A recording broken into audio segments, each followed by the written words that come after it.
Hello, I'm Sage McDaniel, and this is my Cognition, Learning, and Motivation research presentation. Let's start off with some definitions.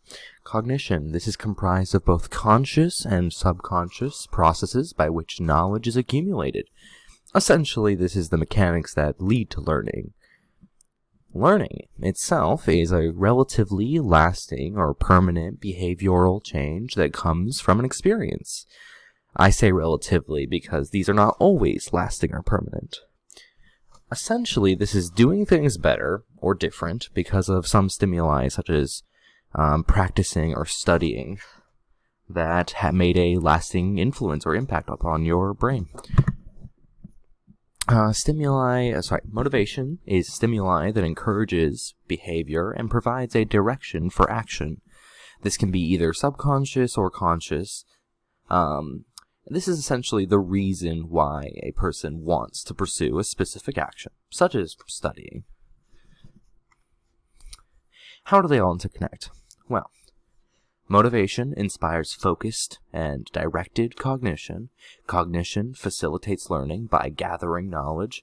Learning develops your cognitive skills, allowing you to gather knowledge more efficiently and also to a deeper degree. And cognition allows one to better perceive and better manage your motivations. They're all heavily interconnected concepts. Ultimately, the goal, especially in a established direct learning platform such as school, the goal is to learn. And learning requires going through experiences and committing these experiences to memory. Unfortunately, these experiences aren't always the most thrilling. They can seem tedious, uncomfortable, or boring. Therefore, motivation is connected. It is required, at least required to some degree, to go through these experiences, to go through classes, to go through homework, tests, lessons, lectures. Motivation is required to want and to be able to get yourself to do those things. How motivations vary will also vary the success in that learning, because motivation also interacts with cognition. The more motivated you are, the more cognitively aware and cognitively active your brain will be. Learning itself, again, also requires lots of cognition. You need to interpret, gather knowledge from these experiences, and then, learning-wise, remember them. I made this simple graphic just to show in a more visual sense how they connect. That being that motivation leads to cognition, at least focused and directed cognition, which leads to learning, which leads to a happy, educated person, as shown.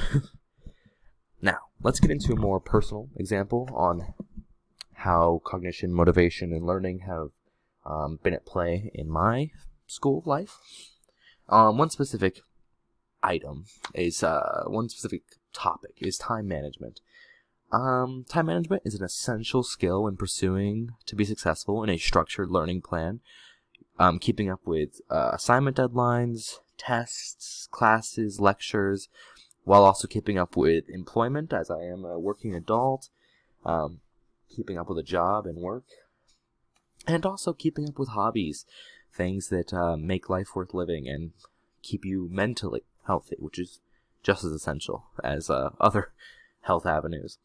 You need to maintain these, and you need to have a good sense of time management to be able to focus on all of these and give them all the time they need. You also need time management to give cognition the proper time it needs to kick in and allow you the proper amount of time to remember and study and learn things. And if you're not able to manage your time, you're always going to be stressing out, and motivation is going to be hard to come by. Time management plays into all three of these concepts. Now, talking more specifically about myself and my relationship with time management, what relationship there is that does exist anyways, I specifically suffer from a tendency to push assignments and tasks that I don't find immediately intrinsically stimulating. I push them to the side, right up until just before the deadline, or sometimes after the deadline, and rush them up, rush them done, rush assignments, rush homework. This often results in me giving assignments well, not the credit they deserve. I do like to do my work well and give every assignment the proper attention it needs. Unfortunately, my time management skills aren't always as they should be, and I sometimes turn in work without giving it the proper attention it deserves. Obviously, in my opinion, the issue within myself stems from a lack of intrinsic motivation, motivation that is from within, that comes from a desire and an interest in the topic I am trying to learn. And without such motivation, it can be difficult for me to give the proper time for cognition and learning to take place. My solution in the area was fairly simple. First off, allow me to describe the difference between intrinsic and extrinsic motivations. In psychology, motivation can be categorized into these two fields, intrinsic, extrinsic. Fostering intrinsic motivation is best for topics that you are already actively interested in. This is motivation that comes from self. Whereas for more seemingly boring or tedious tasks or lessons or topics, it is sometimes better to foster extrinsic motivation sources. I specifically started giving myself small rewards on class assignments that I would usually push way back. Small rewards can include things like a small snack cake for finishing assignment, or if I work an hour, take a 15-minute break. Reward myself for working with a little bit of time off. It's a small little brain hack that I do. My results? I've noticed when I do employ this strategy, I am able to keep up with deadlines, I am able to not stress so much, and all around give my work the attention that it deserves. I will admit, I do still tend to procrastinate sometimes, but I have noticed with this technique, this rewarding and developing of extrinsic motivation, I have helped myself slowly move away from that. Now, let's get into a more specific domain of these three concepts. I want to talk about the biological function, the neurology behind learning, but also motivation and cognition. I just didn't want to type all that in that little heading there. Neurologically speaking, learning specifically comes from mechanically and biologically changing the brain. This is mechanically done through the forming of new neural pathways, new neural connections. To optimally support this, a slight to moderate amount of stress is a good thing to foster. Experiences and memories which are required for learning develop better when there is a amount of stress tied to them to make them, the brain just commits those things to memory better. What you want to avoid is extreme amounts of stress, because the brain actually tends to avoid those and either form them in negative memories or not form them in memories at all. Since this is a biological, mechanical function, it is not psychology, which is more of an ephemeral sort of function. It is a part of psychology, of course, but what I'm specifically referring to is biological and mechanical. Thus, it requires a good diet, a healthy sleep pattern, and exercise. Exercise is fundamentally amazing for your body and for your brain, and therefore for your thoughts.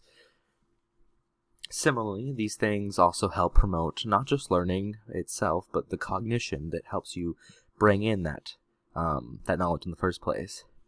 If you're able to support a good diet, good sleep pattern, and good exercise, you'll be able to be more cognitively aware and deeper understand the things you experience. Most of these functions are centered specifically in the hippocampus or neocortex of regions of the brain, as shown in this slightly macabre diagram. What we have here is a diagram showing Bloom's taxonomy.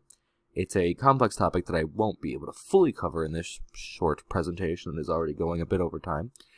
But essentially, that box of words there, from top to bottom, is essentially supposed to map the functions of the brain from top to bottom as you go down. Towards the top of the brain, you have creating, evaluating, analyzing. That's going to be your neocortex. That's your volitional and your control part of your brain. It's also essentially what we would call, for at least the purposes of this presentation, the cognitive center of the brain. That's where cognition, active learning, active knowledge intake is going to happen. The hippocampus is lower in the brain, and that is going to be where learning happens. That's where you're going to be committing things fully to memory, changing the way you do things from experiences. Motivation also ties in to this neurology here. The amygdala controls emotions, therefore controlling stress, both intrinsic and extrinsic motivations. It is not the only organ, and neither are the other two the only organ that control these specific aspects. The amygdala, even less so. The amygdala is an important part of this, but the endocrine system and hormones do control quite a bit of motivation factors. The reward system in the brain also. Here's some of my references. I hope you enjoyed the presentation.